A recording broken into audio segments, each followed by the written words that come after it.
आप सबको जय प्रभु यीशु मसीह की। मैं आप सभी का परमेश्वर प्रभु यीशु मसीह के नाम से इस कलीसिया में स्वागत करता हूँ। और आइए हम आज की आराधना भजन 150 पढ़कर शुरू करेंगे। यहाँ की स्तुति करो, परमेश्वर के पवित्र स्थान में उसकी स्तुति करो, उसकी सामर्थ्य से भरे हुए आकाशमंडल में उसी की स्तुति करो, उसके पराक्रम के कामों के कारण उसकी स्तुति करो, उसकी अत्यंत बड़ाई के अनुसार उसकी स्तुति करो, नरसिंगा फूंकते हुए उसकी स्तुति करो, सारंगी और वीणा बजाते हुए उसकी स्तुति करो, डफ बजाते और नाचते हुए उसकी स्तुति करो, तार वाले बाजे और बांसुरी बजाते हुए उसकी स्तुति करो, ऊंचे शब्द वाली झांझ बजाते हुए उसकी स्तुति करो, आनंद के महाशब्द वाली झांझ बजाते हुए उसकी स्तुति करो। जितने प्राणी हैं सब के सब यहाँ की स्तुति करें, यहाँ की स्तुति करो। आइए हम सभी अपने स्वरों को झुकाएं और परमेश्वर से प्रार्थना करें। हे हमारे स्वर्गीय दयालु पिता, हम आपके पवित्र चरणों में आते हैं परमेश्वर, और आपके नाम की स्तुति करते हैं प्रभु, क्योंकि आपका ही नाम प्रभु स्तुति, आदर और महिमा के योग्य है परमेश्वर। हम आपके उस बड़े नाम की स्तुति करते हैं परमेश्वर। हम धन्यवाद देते हैं परमेश्वर एक बार फिर से प्रभु इस समय के लिए प्रभु, जब हम आपके नाम को ऊंचा करने के लिए, आपके नाम की महिमा करने के लिए प्रभु, आपकी स्तुति और आराधना करने के लिए एकत्रित हुए प्रभु। हम चाहते हैं प्रभु आप हमारे मध्य में उपस्थित हों प्यारे परमेश्वर प्रभु, और हम पर दया करें, अनुग्रह करें प्रभु। और हम चाहते हैं प्रभु इस पूरी आराधना सभा में आप हमें अगुवाई करें, मदद करें प्यारे परमेश्वर, और हम में से प्रत्येक के संग साथ हो प्रभु।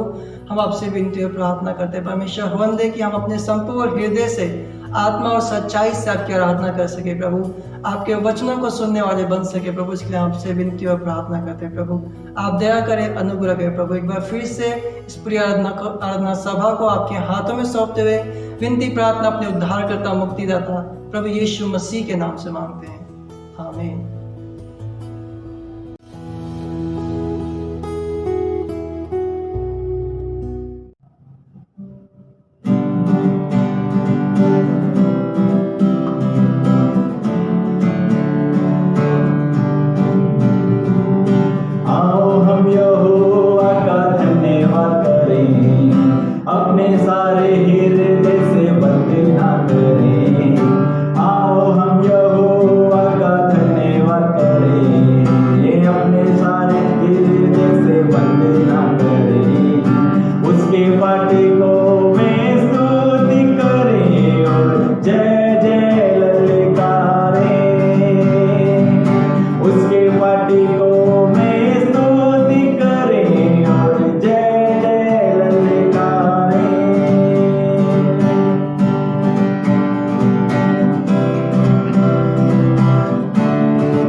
महिमा करें।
मन का दीप जला, जीवन दीप जला, मन का दीप जला, जीवन दीप जला।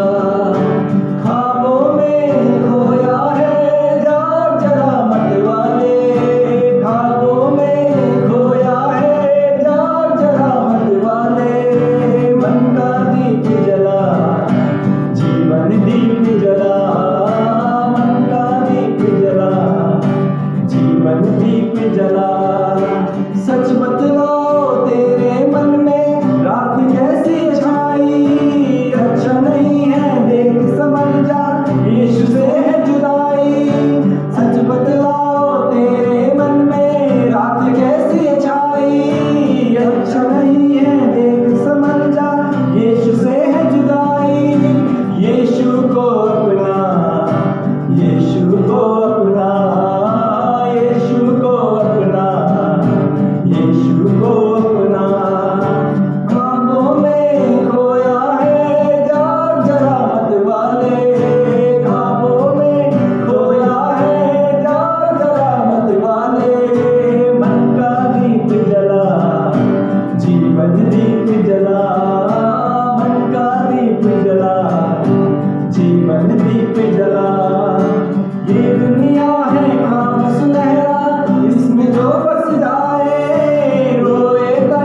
ये समय होगा कलीसियाई सूचनाओं का।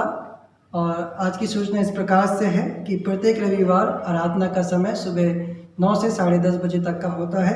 तो आप सभी फेसबुक के माध्यम से हमारे साथ जुड़ सकते हैं। हमारा फेसबुक अकाउंट है BBCF सोनी विहार सत्संग दिल्ली।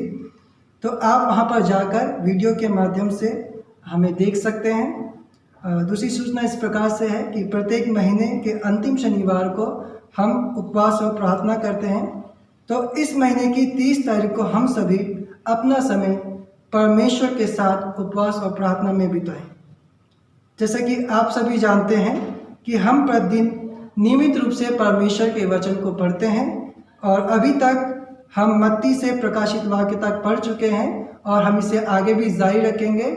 और हम पुराने नियम से उत्पत्ति से व्यवस्था विवरण तक पढ़ेंगे।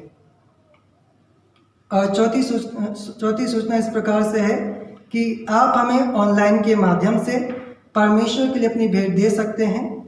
नीचे स्क्रीन पर हमारे चर्च की बैंक डिटेल्स है जिसके माध्यम से आप अपनी भेंट अर्पण कर सकते हैं। आज की सूचना इस प्रकार से थी।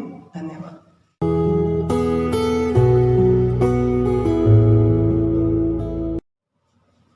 आइए अब वो समय है कि हम परमेश्वर के सम्मुख प्रार्थना की ओर चलें। अपने आंखों को बंद करेंगे, हाथों को जोड़ेंगे, परमेश्वर से कहेंगे कि हे जीवित परमेश्वर के पुत्र प्रभु यीशु मसीह मुझ पापी पे दया करें। हे जीवित परमेश्वर के पुत्र प्रभु यीशु मसीह मुझ पापी पे दया करें। सर्वशक्तिमान परमेश्वर, मैं आपका धन्यवाद करता हूँ आज के सुंदर दिन के लिए, आज की सभा के लिए, इस वीडियो के माध्यम से प्रभु जब हम आपकी आराधना स्तुति को कर रहे हैं, इसके लिए हम आपका हृदय से धन्यवाद करते हैं प्रभु कि आपने हमें ऐसे तमाम मौके दिए, ऐसे रिसोर्सेज दिए प्रभु जिससे कि हम आपकी स्तुति और आराधना अपने घरों में रह के कर पा रहे हैं। इसके लिए हम आपका हृदय से धन्यवाद करते हैं। इस समय पिता परमेश्वर, हम धन्यवादी रूप से आपके सम्मुख आते हैं प्रभु। हम धन्यवाद करते हैं फेसबुक और यूट्यूब के वीडियोस के लिए, चर्च मीटिंग्स के लिए प्रभु। हम धन्यवाद करते हैं कि इस माध्यम से प्रभु कि हम अपने भाई बहनों के घरों तक पहुंच पा रहे हैं। इसके लिए हम धन्यवाद करते हैं प्रभु कि हम इस रीति से प्रभु जी आपकी स्तुति और आराधना को प्रभु इस माध्यम से कर पा रहे हैं। इसके लिए मैं आपका हृदय से धन्यवाद करता हूं पिता परमेश्वर। धन्यवाद करते हैं प्रभु जी केयर ग्रुप के लिए जो हम जूम ऑनलाइन के माध्यम से कर पा रहे हैं। इसके लिए मैं आपका हृदय से धन्यवाद करता हूं प्रभु जी। धन्यवाद करते हैं पिता परमेश्वर कि हम सभी इसमें आपकी आराधना, आपकी प्रशंसा एक साथ मिलकर कर पा रहे हैं। इसके लिए हम आपका हृदय से धन्यवाद करते हैं। धन्यवादी हैं पिता परमेश्वर की जो आपने हमारे तमाम कलीसिया के लोगों को, हमारे चर्च की मेंबर्स को पिता परमेश्वर आपने इस कोविड-19 से बचा के रखा। इसके लिए हम आपका हृदय से धन्यवाद करते हैं कि इस दौरान आपने अपनी सुरक्षा प्रदान उनको करी। इसके लिए हम आपका हृदय से धन्यवाद करते हैं। धन्यवाद करते पिता परमेश्वर हमारी कलीसिया के जितने हमारे देश में भी सेवा कर रहे हैं, डॉक्टर्स हैं, नर्सिस हैं पिता परमेश्वर, जो अपने समय को पिता परमेश्वर वो इस बीमारी में भी प्रभु जी लोगों की सहायता के लिए लगा रहे हैं। इसके लिए हम आपका हृदय से धन्यवाद करते हैं प्रभु जी की जो आपने ऐसे लोग प्रभु जी भारतवर्ष में दिए हैं। इसके लिए हम आपका हृदय से धन्यवाद करते हैं। इस समय हम धन्यवादी हैं हमारी कलीसिया के सदस्यों के लिए प्रभु। धन्यवादी हैं प्रभु जी जो पिछले हफ्ते तक, पिछले दिनों में बीमार थे प्रभु, आपने उन्हें चंगाई दी। खास तो धन्यवाद करते हैं अद्विक के लिए, बहन उषा के लिए, विमला के लिए, भावना के लिए और संगीता के लिए। धन्यवाद करते हैं पिता परमेश्वर की आपने इन्हें पूर्ण रूप चंगाई दी, अभी स्वस्थ हैं। इसके लिए हम आपका हृदय से धन्यवाद करते हैं कि आपने हमारी प्रार्थनाओं को सुना और प्रार्थना का उत्तर हाँ और आमीन में दिया। इसके लिए हम आपका हृदय से धन्यवाद करते हैं। धन्यवाद करते हैं पिता परमेश्वर वेडिंग एनिवर्सरी के लिए, जबकि ब्रिजमोहन और लालती देवी का वेडिंग एनिवर्सरी था प्रभु। धन्यवादी है इनके जीवन में आपने आशीष के नए वर्ष को जोड़ा। इसके लिए हम आपका धन्यवाद करते हैं कि आपने अपने स्वरूप में संजोए रखा। इसके लिए हम आपका हृदय से धन्यवाद करते हैं। इस समय प्रभु जी हम प्रार्थना करते हैं हमारे चर्च के लोगों के लिए, प्रार्थना करते प्रभु कि हम सभी को आप प्रभु जी संभाल के रखें प्रभु। होने दे कि इस लॉकडाउन के दिनों में, इस बीमारी के दिनों में प्रभु हम चाहते हैं कि आप हम सभी के साथ हों और हम सभी को प्रभु जी आप सुरक्षित रखें। हम प्रार्थना करते हैं उन लोगों के लिए जो बीमार हैं। प्रार्थना करते हैं भाई अनूप के लिए जिनको बुखार है प्रभु। हम चाहते हैं कि हम उन्हें छुएं और पूर्ण रूप चंगाई दें।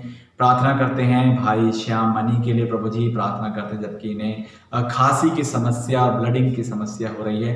प्रार्थना करते हैं प्रभु आप इन्हें छुएं और पूर्ण रूप चंगाई दें। प्रार्थना करते हैं अनिल के लिए प्रभु जी, जिसका हालत इस समय ठीक नहीं है, किसी गंभीर परिस्थिति से होकर वो गुजर रहा है। प्रभु मैं प्रार्थना करता हूँ कि आपका साथ उसके साथ हो, आपकी शांति उसके मन में हो। प्रभु आप उस पर दया करें, अनुग्रह करें, ताकि वो भाई आपके विश्वास में, आपके भरोसे में आगे बढ़ सके। मैं प्रार्थना करता हूँ प्रभु आप दया करें, अनुग्रह करें। बहन संगीता के लिए हम प्रार्थना करते हैं, धन्यवादी उनके जीवन के लिए प्रार्थना करते हैं, जो भी आशीष आप उसे देने जा रहे हैं। प्रार्थना करते हैं प्रभु कि आप उन दोनों को प्रभु आप संभालें, दया करें, आपका आत्मा उनकी अगुवाई करें, उनके साथ हो प्रभु। हर एक की सुरक्षा उनको प्रभु जी आप प्रदान करें। इस समय प्रभु जी हम प्रार्थना करते हैं हमारे देश के लिए, इस पूरे संसार के लिए। पिता परमेश्वर, जैसा कि हम जानते हैं कि इस पूरे संसार में इस समय महामारी की चपेट में प्रभु हम प्रार्थना करते हैं कि आप हमारे देश को बचाएं, अपना अनुग्रह, अपनी दया, अपनी क्षमा को दें परमेश्वर, ताकि हम इससे निजात पा सकें। प्रार्थना करते हैं DBI के लिए पिता परमेश्वर, धन्यवादी हैं दिल्ली बाइबल इंस्टीट्यूट के लिए प्रभु जी, धन्यवादी हैं BBC चर्च के लिए, धन्यवाद करते हैं पिता परमेश्वर, जो भी प्रभु जी फूड ऐड को प्रभु जी हम उन लोगों तक पहुंचा पा रहे हैं जो जरूरतमंद हैं। हम उनके लिए प्रार्थना करते हैं प्रभु कि वो इससे प्रभु जी अपने जीवन में राहत पा सकें। हम प्रार्थना करते हैं पिता परमेश्वर उनकी आप सहायता करें, मदद करें, ताकि कोई भी इनमें से भूखा ना रहने पाए। प्रार्थना करते हैं प्रभु जी उन लोगों के लिए जिन तक अभी तक हम नहीं पहुंच पाए हैं फूड ऐड के साथ। प्रार्थना करते हैं प्रभु कि आप ऐसे लोगों से हमारी मिलने में आप सहायता करें, ताकि हम उनकी सहायता इस माध्यम से कर सकें और वो इस महामारी के दौरान, इस लॉकडाउन के सफर में पिता परमेश्वर वो अपने जीवन का निर्वाह कर सकें। हम प्रार्थना करते हैं प्रभु आप दया करें, अनुग्रह करें। प्रार्थना करते हैं हमारे चर्च के लोगों के लिए, प्रार्थना करते हैं जो जिनके पास नौकरियां नहीं हैं पिता परमेश्वर, हम प्रार्थना करते हैं आप दया करें कि उनका इंतजाम हो सके। प्रार्थना करते हैं हमारे जो कलेसिया में पिता परमेश्वर बच्चे हैं, जो जवान लोग हैं, उनके लिए भी हम आपसे प्रार्थना करते हैं, जो पढ़ रहे हैं पिता परमेश्वर। प्रार्थना करते हैं प्रभु जिनके एग्जाम्स हैं, प्रार्थना करते हैं कि वो सभी इसमें सफल हो सकें। प्रार्थना करते हैं जबकि लॉकडाउन का समय चल रहा है प्रभु जी और सारे स्कूल्स कॉलेजेस बंद हैं, परंतु लाइव वीडियो के माध्यम से उनकी पढ़ाइयाँ चल रही हैं। हम प्रार्थना करते हैं प्रभु जी कि वो इसमें बढ़ चढ़ कर हिस्सा ले सकें, सफल हो सकें। प्रभु आपकी प्रशंसा, आपकी महिमा इस माध्यम से कर सके। उन्हें बुद्धि दें, समझ दें और आपका अनुग्रह उनके साथ हो, आपकी दया उनके साथ हो। ये सभी बातें मिलकर आपकी स्तुति और आपकी प्रशंसा के लायक बन सकें। हम धन्यवादी हैं तमाम बातों के लिए पिता परमेश्वर, तमाम प्रार्थनाओं के लिए जो आपने सुनी है प्रभु, इसके लिए हम आपका हृदय से धन्यवाद करते हैं। सारा आदर, सारी महिमा प्रभु जी हम आपको देते हैं। विनती प्रार्थना हमारा उद्धारकर्ता मुक्तिदाता प्रभु यीशु मसीह के नाम से मांगते हैं, आमीन। आइए वो समय है कि हम प्रभु की प्रार्थना की ओर चलें।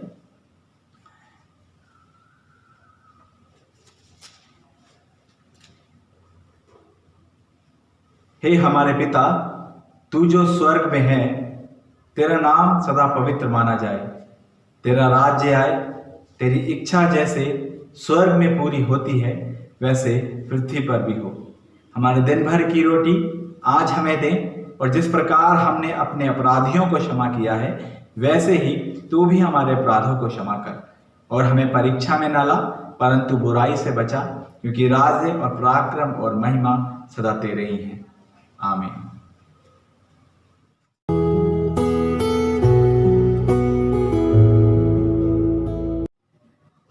आइए वो समय है कि हम परमेश्वर के वचन की ओर चलें और मेरे साथ निकाल लेंगे भजन 67, भजन 67। और वहां पर इस प्रकार से लिखा हुआ है कि परमेश्वर हम पर अनुग्रह करे और हमको आशीष दे, वह हम पर अपने मुख का प्रकाश चमकाए, जिससे तेरी गति पृथ्वी पर और तेरा किया उद्धार सारी जातियों में जाना जाए। हे परमेश्वर, देश देश के लोग तेरा धन्यवाद करें, देश देश के सब लोग तेरा धन्यवाद करें। राज्य राज्य के लोग आनंद करें और जय जयकार करें, क्योंकि तू देश देश के लोगों का न्याय धर्म से करेगा और पृथ्वी के राज्य राज्य के लोगों की अगुवाई करेगा। हे परमेश्वर, देश देश के लोग तेरा धन्यवाद करें, देश देश के सब लोग तेरा धन्यवाद करें। भूमि ने अपनी उपज दी है, परमेश्वर जो हमारा परमेश्वर है उसने हमें आशीष दी है। परमेश्वर हमको आशीष देगा और पृथ्वी के दूर दूर देशों के सब लोग उसका भय मानेंगे, आमीन। आइए हम प्रार्थना करें। सर्वशक्तिमान परमेश्वर, मैं आपका धन्यवाद करता हूँ आज के सुंदर वचन के लिए जो पढ़ा गया। प्रभु, हम प्रार्थना करते हैं कि आप दया करें ताकि हम इस वचन से आपके विश्वास में आगे बढ़ सके। प्रभु, हम प्रार्थना करते हैं कि इस वचन के माध्यम से आप हमसे बातचीत करें ताकि हम प्रभु जी अपने जीवन काल में आपकी स्तुति निरंतर करते रहें। मैं विनती करता हूं प्रभु जी, आप सहायता करें सुनने वालों की जो इस वीडियो के माध्यम से प्रभु सुन रहे हैं। हम प्रार्थना करते हैं प्रभु जी उनके लिए कि आप दया करें ताकि इस वचन को वो समझ सकें और परमेश्वर पिता होने दे पिता परमेश्वर की वो अपने जीवन में 100 गुना फल लाने वाले बन सके। प्रार्थना करते हैं मेरे खुद के लिए भी प्रभु जी कि आप मुझे साहस दें, समझ दें, बुद्धि दें परमेश्वर, ताकि मैं आपके वचन को स्पष्टता से बता सकूं, प्रचार कर सकूं। मैं विनती करता हूं प्रभु, आप दया करें, अनुग्रह करें। सारा आदर सारी महिमा हम आपको देते हैं। विनती प्रार्थना हमारे उद्धारकर्ता मुक्तिदाता प्रभु यीशु मसीह के नाम से मांगते हैं, आमीन। आज जो एक खंड हमारे सामने पढ़ा गया भजन 67, इसका जो पूरा जो टाइटल है वो है आओ हम परमेश्वर की प्रशंसा करें। हम इस बात को यहां पर देखेंगे कि आओ हम परमेश्वर की प्रशंसा करें, और दो खंडों में हम इस बात को सीखेंगे। पहला परमेश्वर से प्रार्थना करना पद 1 और 2, और परमेश्वर का धन्यवाद करना पद 3 से लेकर 7 तक। इस भजन की ओर यदि हम देखें, इस भजन की ओर यदि हम चलें, तो हम वहां पर पाते हैं कि यहां पर भजनकार लोगों को परमेश्वर के धार्मिकता के लिए उसकी स्तुति करने को सभी देश के लोगों को बुलाता है, और वो खुद भी परमेश्वर की दया और आशीष के लिए उससे प्रार्थना करता है। और इस प्रार्थना को करने का यह उद्देश्य है कि परमेश्वर द्वारा किए गए तमाम कार्य जो उसने अपने लोगों की भलाई के लिए किए हैं वो पूरे संसार में जाने जाएं। भजनकार ने पूरे संसार के लोगों को परमेश्वर की धार्मिकता की स्तुति करने के लिए कहा, ताकि लोग जो उस पर भरोसा रखते हैं उससे आशीषों के भागी बन सकें, उसके आशीषों के भागी बन सकें। वो परमेश्वर से प्रार्थना करता है कि समस्त संसार के लोग परमेश्वर की प्रशंसा करें। तो भजनकार के अनुसार, जो भजन यहां पर लिखता है उसके अनुसार हमको ये समझना है, जो हमें यहां पर बताने की कोशिश कर रहा है, जो परमेश्वर के सम्मुख बोलने की कोशिश कर रहा है, वो इस बात को यहां पर कहता है अपने शब्दों में कि कैसे हम परमेश्वर की प्रशंसा और उसका धन्यवाद करेंगे, क्यों हम परमेश्वर की प्रशंसा और उसका धन्यवाद करेंगे, और किस लिए हम परमेश्वर की प्रशंसा और उसका धन्यवाद करेंगे। इन तीनों सवालों के जवाब भजनकार यहां पर अपने भजन में लिखता है। तो कैसे हम परमेश्वर की आराधना करें? आनंद और धन्यवाद के साथ हम परमेश्वर की जय जयकार करें, उसकी प्रशंसा करें। आनंद और धन्यवाद के साथ जब हम उसके सम्मुख आए तो आनंदित होकर और धन्यवाद के साथ हम उसके सम्मुख उसकी प्रशंसा के लिए आए। क्यों हम परमेश्वर की प्रशंसा करें? क्योंकि परमेश्वर हर देश के लोगों का न्याय करेगा, समस्त मानव जाति का वो क्या करेगा? न्याय करेगा। इसीलिए हम उसकी आराधना करें, उसकी प्रशंसा करें। और किस लिए हम परमेश्वर की प्रशंसा करें? क्योंकि परमेश्वर राज्य के लोगों की अगुवाई करेगा, इसलिए हम क्या करें? परमेश्वर की आराधना करें, उसका धन्यवाद करें। आइए हम पहले खंड की ओर चलें, पद 1 से लेकर 2 में, जबकि मैंने बताया कि परमेश्वर से प्रार्थना करना।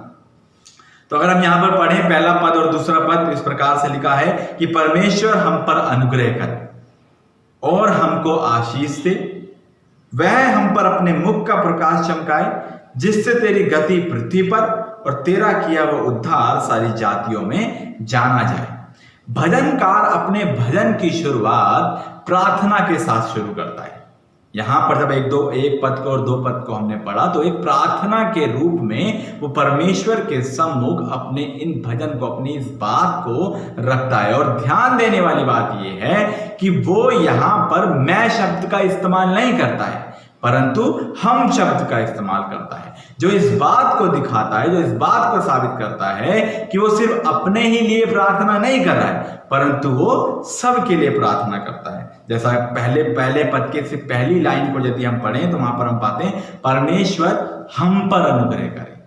मुझ पर नहीं, वो कहता है कि हम पर, यानी उस सबको एक साथ लेकर परमेश्वर की प्रार्थना करने के लिए, उसकी स्तुति करने के लिए, परमेश्वर से प्रार्थना करने के लिए परमेश्वर के सम्मुख जाता है। वो सिर्फ अपने ही लिए परमेश्वर के अनुग्रह और उसकी दया की मांग नहीं करता है, परंतु सबके लिए करता है। उसने अपने आप को दीन किया ताकि उसके लोग भी परमेश्वर की दया के, उसकी आशीष के भागी बन सके। जैसे प्रभु यीशु ने हमको सिखाया कि हम क्या करें, एक दूसरे के लिए प्रार्थना करें। जैसा वो कहते हैं मत्ती रचित सुसमाचार उसके 5 अध्याय के 24 पद में कि परंतु मैं तुमसे कहता हूं कि अपने बैरियों से प्रेम रखो और अपने सताने वालों के लिए भी तुम क्या करो, प्रार्थना करो। इस प्रकार से परमेश्वर कहते हैं। और पौलुस भी अपनी बातों में इस प्रकार से लिखता है कि कुलुस्सियों 4 अध्याय के 3 पद में वो कहता है कि इसके साथ ही साथ हमारे लिए भी प्रार्थना करते रहो कि परमेश्वर हमारे लिए वचन सुनाने का ऐसा द्वार खोल दे कि हम मसीह के उस भेद का वर्णन कर सकें जिसके कारण मैं कैद में हूं। परमेश्वर ने हमारे जीवन में प्रार्थना को एक विशेष स्थान दिया है। जिस प्रकार से प्रभु यीशु मसीह ने हमें सिखाया, जिस प्रकार से पौलुस ने करने के लिए बोला और जिस प्रकार से भजनकार यहां पर इस बात को कर रहा है, प्रार्थना को परमेश्वर के सम्मुख कर रहा है, ताकि परमेश्वर ने हमारे जीवन में प्रार्थना को एक विशेष स्थान दिया है ताकि हम उससे बातचीत कर सकें, ताकि हम अपनी बात को परमेश्वर तक पहुंचा सके। और भजनकार की प्रार्थना सुनकर ऐसा लगता है कि मानो वो पिता से कहता हो कि मसीह को भेज दे, क्योंकि उसकी सारी प्रार्थनाओं का उत्तर, जो भी वो इस भजन के अंदर परमेश्वर के सम्मुख बोलता है, उन सारी प्रार्थनाओं का, उन सारी बातों का उत्तर हम मसीह में क्या करते हैं, पाते हैं, हम मसीह में देखते हैं। तो ये बहुत जरूरी है आज के समय में हम अपना समय परमेश्वर के साथ प्रार्थनाओं में क्या करें, बिताएं, परमेश्वर की दया की मांग कर सकें और उसके अनुग्रह में अपने जीवन को जीने के लिए हम क्या करें, प्रार्थना कर सकें। तो हमें इस बात को क्या करना है, जानना है। अब आगे जब हम इस खंड में देखते हैं तो भजनकार परमेश्वर की आशीष को पाने के लिए यहां पर क्या करता है, प्रार्थना करता है, ताकि हम उसके प्रति अपने प्रेम को, अपने विश्वास को क्या कर सके, प्रकट कर सके। परमेश्वर के प्रति हम अपने विश्वास को, अपने प्रेम को क्या कर सके, प्रकट कर सके। यदि हम पद 1 और पद 2 को देखें तो भजनकार अपनी प्रार्थनाओं में इन 4 बातों को क्या करता है, पर प्रार्थना में बोलता है। पहली बात जो कहता है कि परमेश्वर हम पर क्या करे, अनुग्रह करे। दूसरी बात वो कहता है कि परमेश्वर हम पर क्या करे, हमको आशीष दे।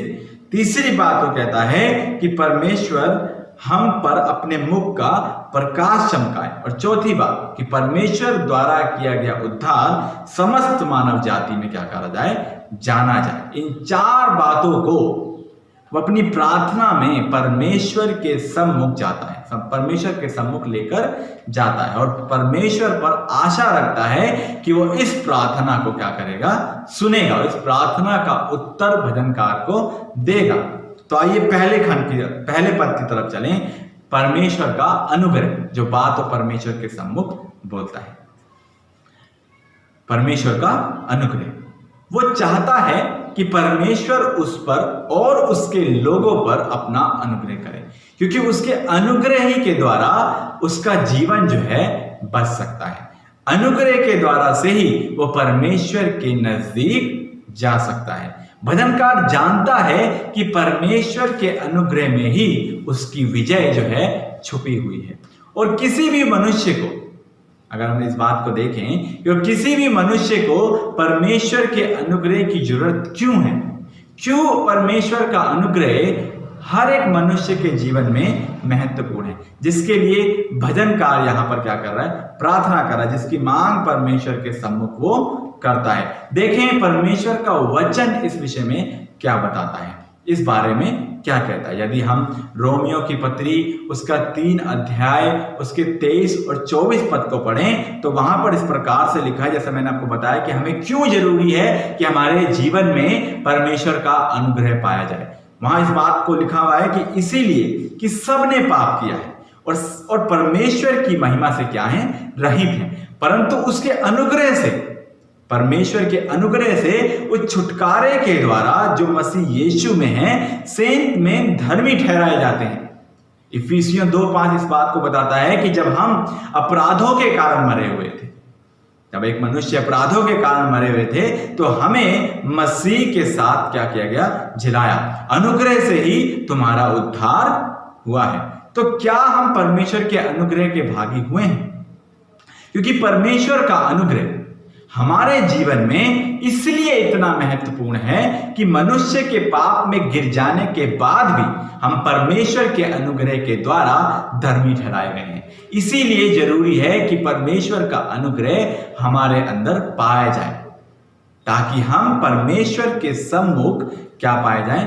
धर्मी ठहराए जा सके। और ये सारी बातें किसमें पूरी हुई? प्रभु यीशु मसीह में पूरी हुई। आगे यदि हम देखें तो ये जो बात यहां पर हुई अनुग्रह की, ये सब हमारी मेहनत से नहीं हुआ है कि हम अपने आप में घमंड करें, परंतु ये खुद परमेश्वर ने व्यक्तिगत रूप से समस्त मानव जाति के लिए सेंत मेंत में दिया है। उसने अपने एक लौते प्रिय पुत्र प्रभु यीशु मसीह के द्वारा इसको क्या किया है? पूरा किया। उसने समस्त मानव जाति के पापों का प्रायश्चित उस कलवरी के क्रूस पर अपने बलिदान को देकर किया है। जैसा प्रभु यीशु मसीह ने कहा, मेरा अनुग्रह तुम्हारे लिए काफी है।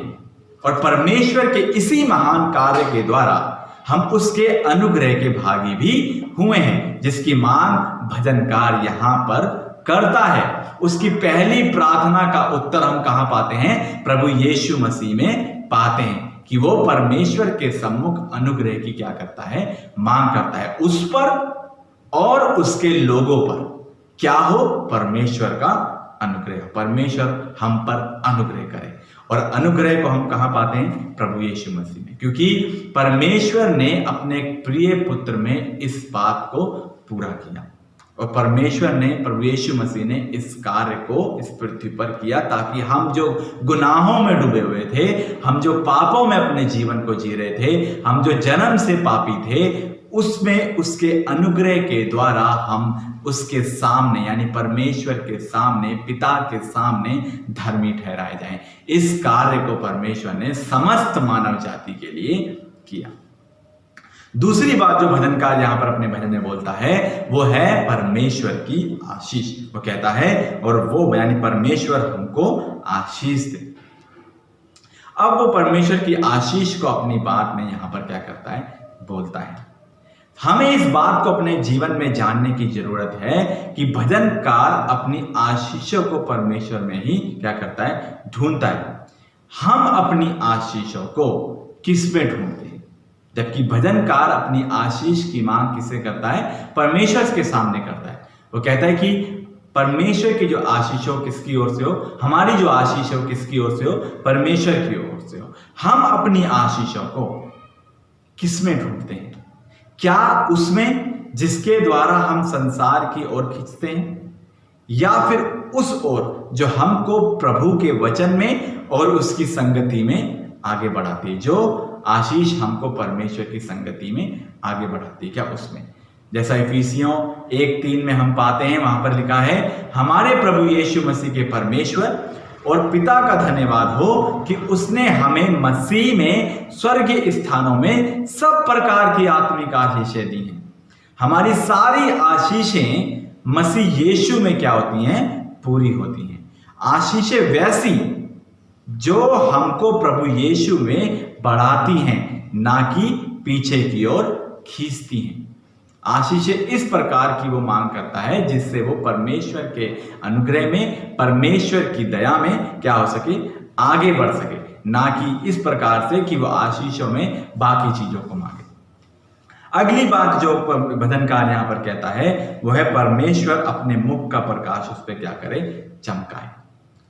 तीसरी बात जो भजनकार इसने यहां पर बोली,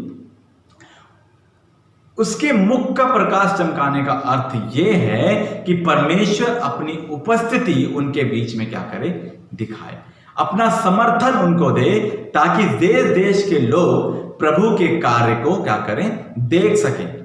इस तरह की प्रार्थना करने का उद्देश्य यह है कि परमेश्वर द्वारा बचाए जाने के तरीके पूरे संसार में जाने जाएं, क्योंकि जब परमेश्वर उनको बचाएगा तो दूसरे लोग इस विषय में सुनेंगे और उसकी महिमा करेंगे। इसीलिए भजनकार यहां पर बोलता है कि परमेश्वर जो है अपने मुख का प्रकाश उन पर क्या करे, चमकाए, उस पर चमकाए, अपना साथ, यानी परमेश्वर अपना साथ, अपनी उपस्थिति उनके बीच में दे, ताकि जो भी कार्य परमेश्वर के द्वारा होते हैं वो समस्त मानव जाति उसको देखकर परमेश्वर की बड़ाई को कर सके। और जब हम परमेश्वर के साथ अपने जीवन को पूरे विश्वास योग्यता के साथ जीते हैं तो ये तय है कि वो अपनी उपस्थिति को हमारे साथ क्या करेगा, देगा, अपने मुख के प्रकाश को वो हम पर क्या करेगा, चमकाएगा। तब जब हम अपने पूरे विश्वास योग्यता के साथ हम अपने रिश्ते को परमेश्वर के साथ बिताते हैं, तभी परमेश्वर अपनी उपस्थिति को क्या करता है, हमको देता है। और इस उपस्थिति को, इस विश्वास योग्यता को सबसे आसान किसने बनाया, प्रभु यीशु मसीह ने बनाया। यदि हम अपने पापों का अंगीकार करें और परमेश्वर के सम्मुख जाएं, मसीह के सम्मुख जाएं, तो वो हमें वो हियाव देता है कि हम परमेश्वर के सम्मुख जय जयकार कर सकें। चौथी बात जो यहाँ पर भजनकार बोलता है कि परमेश्वर द्वारा किया गया उद्धार, वो कहता है दूसरे पद में कि जिससे तेरी गति पृथ्वी पर और तेरा किया उद्धार सारी जातियों में जाना जाए। वो कहता है कि परमेश्वर का उद्धार सारी जातियों में क्या हो, जाना जाए। परमेश्वर का उद्धार सारी जातियों में जाना जाए। सोचने वाली बात यह है कि कैसे परमेश्वर का उद्धार पूरी पृथ्वी के सामने जाना गया, किसके द्वारा, कैसे परमेश्वर का उद्धार पूरी पृथ्वी के सामने जाना गया, सिर्फ और सिर्फ प्रभु यीशु मसीह के द्वारा। पिता ने अपना प्रेम समस्त मानव जाति में अपने इकलौते पुत्र प्रभु यीशु मसीह के द्वारा क्या किया, प्रकट किया। देखें प्रभु यीशु मसीह ने क्या कहा, यूहन्ना रचित सुसमाचार उसके 3 अध्याय के 17 पद में वो कहते हैं कि परमेश्वर ने अपने पुत्र को जगत में इसलिए नहीं भेजा कि जगत पर दंड की आज्ञा, परंतु इसलिए कि जगत उसके द्वारा उद्धार पाए। और यही भजनकार यहां पर परमेश्वर से बोल रहा है कि तेरा किया हुआ उद्धार समस्त मानव जाति के सामने पाया जाए, समस्त जातियों के सामने, सारी जातियों के में जाना जाए। यीशु मसीह इसलिए आए ताकि समस्त मानव जाति उद्धार को प्राप्त कर सके। प्रभु यीशु मसीह में भजनकार की सारी प्रार्थनाओं का उत्तर हमें क्या करते हैं, देखते हुए हम देख सकते हैं, मिलते हुए देख सकते हैं कि कैसे परमेश्वर पिता ने प्रभु यीशु में इन सभी बातों को क्या किया, पूरा किया। जैसा वचन में लिखा है रोमियो 10:13 में, क्योंकि जो कोई प्रभु का नाम लेगा, यानी जो कोई प्रभु यीशु मसीह का नाम लेगा वो क्या करेगा, उद्धार को पाएगा। जिसकी बात भजनकार यहाँ पर पाने के लिए बोल रहा है। प्रेरितों के काम 4 उसके 12 पद में इस बात को पाते हैं कि किसी दूसरे के द्वारा उद्धार नहीं है, क्योंकि स्वर्ग के नीचे मनुष्य में और कोई दूसरा नाम नहीं दिया गया जिसके द्वारा हम उद्धार पा सके। सिर्फ यीशु ही वो नाम है जिसके द्वारा हम उद्धार, हमारा उद्धार, समस्त मानव जाति का उद्धार क्या है, निश्चित है। इसलिए आओ हम परमेश्वर की प्रशंसा करें, क्योंकि उसने भजनकार की प्रार्थनाओं का क्या दिया है, उत्तर दिया है, जिसके कारण हम और हमारे सभी लोग परमेश्वर के आशीष के भागी बन पाए हैं। जो प्रार्थनाएं भजनकार ने यहाँ पर कई वर्षों पहले करी, उसका उत्तर परमेश्वर ने मसीह में क्या किया, पूरा किया, पूरा दिया। आइए हम दूसरे खंड की ओर चलें, भजनकार का परमेश्वर का धन्यवाद करना, 3 से 7 पद में। अब जब भजनकार इस बात को जान गया है कि उसका पूरा जीवन मसीह यीशु में सुरक्षित है, तो अब वो अपने जीवन में आनंद का अनुभव करता है। वो जय जयकार करता हुआ प्रभु की स्तुति करता है और वो बाकी देश और राज्य के लोगों को प्रोत्साहित करता है कि वो सभी परमेश्वर की क्या करें, स्तुति करें और आनंद करें और उसके सम्मुख जय जयकार करते हुए आए। जैसे हम 3 और 4 पद को पढ़े, यहां पर वो कहता है कि हे परमेश्वर, देश देश के लोग तेरा क्या करें, धन्यवाद करें। देश देश के सब लोग तेरा धन्यवाद करें, राज्य राज्य के लोग आनंद करें और जय जयकार करें, क्योंकि तू देश देश के लोगों का न्याय धर्म से करेगा और पृथ्वी के राज्य राज्य के लोगों की क्या करेगा, अगुवाई करेगा। हे परमेश्वर, देश देश के लोग तेरा धन्यवाद करें, देश देश के सब लोग तेरा धन्यवाद करें। और क्यों धन्यवाद करें? क्योंकि परमेश्वर ने उसकी प्रार्थनाओं का क्या दिया, उत्तर दिया। और क्यों धन्यवाद करें? क्योंकि परमेश्वर जो है न्याय करने को क्या करने वाला है, आने वाला है। क्योंकि परमेश्वर जो प्रभु यीशु मसीह है विश्वास योग्य है और वो न्याय करने को आने वाला है। इसीलिए भजनकार यहाँ पर इस बात को कहता है कि सभी लोग, सभी राज्य राज्य के लोग, सभी देश देश के लोग उसका क्या करें, धन्यवाद करें। और धन्यवाद इसलिए करें क्योंकि वो न्याय करने को आने वाला है और समस्त मानव जाति का क्या करेगा, उनके पापों से उनका क्या करेगा, न्याय करेगा। उस न्याय को क्या करेगा, पूरा करेगा, चुकाएगा। और उसका जो न्याय है वो कोई आसान न्याय नहीं है, कोई ऐसा न्याय नहीं है जिसके अंदर हम बच पाए, लेकिन उसका एक सच्चा न्याय, और सच्चा न्याय परमेश्वर है जो हमारे सम्मुख इस बात को क्या करेगा, पूरा करेगा। और आखिरी में 6 और 7 पद में वो कहता है, भूमि ने अपनी उपज दी है, परमेश्वर जो हमारा परमेश्वर है उसने हमें आशीष दी है, परमेश्वर हमको आशीष देगा और पृथ्वी के दूर दूर देशों के सब लोग उसका भय मानेंगे। और आखिरी में वो इस भजन की जो इस भजन को जो समाप्त करता है वो अपनी आशीषों को वो परमेश्वर के अंदर देखता हुआ पूरा करता है, समाप्ति के सम्मुख जाता है। तो हमें क्या करना है? हमें परमेश्वर के सम्मुख आनंद और जय जयकार और उसकी प्रशंसा करते हुए प्रवेश करना है। क्यों? क्योंकि उसने भजनकार की, हमारी प्रार्थनाओं की, सारे प्रार्थनाओं जो उसके सामने की गई उसका उसने उत्तर दिया प्रभु यीशु मसीह में। उसने हमें हमारे गुनाहों से छुड़ा कर क्या किया, आजाद किया और अपनी हजूरी में, अपनी उपस्थिति में आने का हमें क्या दिया, मौका दिया। परमेश्वर आप सभी को आशीष दे। आइए हम प्रार्थना करें। सर्वशक्तिमान परमेश्वर, मैं आपका धन्यवाद करता हूं आज के सुंदर दिन के लिए, समय के लिए। धन्यवाद है पिता परमेश्वर की जो भजनकार ने प्रार्थनाएं की और उसका उत्तर पिता परमेश्वर आपने प्रभु यीशु मसीह में पूरा किया। हम देख पाए कि किस प्रकार से जबकि भजनकार प्रभु जी कहता है कि वो आप उस पर अनुग्रह करें, आप उसको आशीष दें, आपका उद्धार उसके जीवन में, समस्त मानव में, जाति में जाना जाए। तो इन सभी बातों को पिता परमेश्वर आपने अपने एक प्रिय पुत्र प्रभु यीशु मसीह में पूरा किया। हमने अपने उद्धार को पिता परमेश्वर उसमें पाया, हमने अपनी आशीषों को उसमें पाया पिता परमेश्वर। इसके लिए मैं आपका हृदय से धन्यवाद करता हूँ पिता परमेश्वर। मैं आपका धन्यवाद करता हूँ तमाम बातों के लिए जो आज हमने सीखी हैं। प्रभु मैं प्रार्थना करता हूँ सुनने वालों पर आपकी आशीष हो प्रभु, होने दे कि हम सब मिलकर इस कठिन परिस्थिति में प्रभु जी आपकी महिमा और आपको आदर दे सके। मैं विनती करता हूँ प्रभु आप हम सभी के साथ हो, सुनने वालों के साथ हो, और हमारे जीवनों से पिता परमेश्वर आपका प्रेम और आपकी स्तुति निरंतर होती रहे। सारा आदर सारी महिमा हम आपको देते हैं। विनती प्रार्थना हमारे उद्धारकर्ता मुक्तिदाता प्रभु यीशु मसीह के नाम से मांगते हैं, आमीन। आइए हम आशीष वचन की ओर चलें। अब जो तुम्हें ठोकर खाने से बचा सकता है और अपनी महिमा की भरपूरी के सामने मगन और निर्दोष करके खड़ा कर सकता है, उस एकमात्र परमेश्वर हमारे उद्धारकर्ता की महिमा और गौरव और पराक्रम और अधिकार हमारे प्रभु यीशु मसीह के द्वारा जैसा सनातन काल से है, अब भी हो, युगानुयुग होता रहे, आमीन। आप सभी को जय मसीह की। परमेश्वर आप सभी को आशीष दे।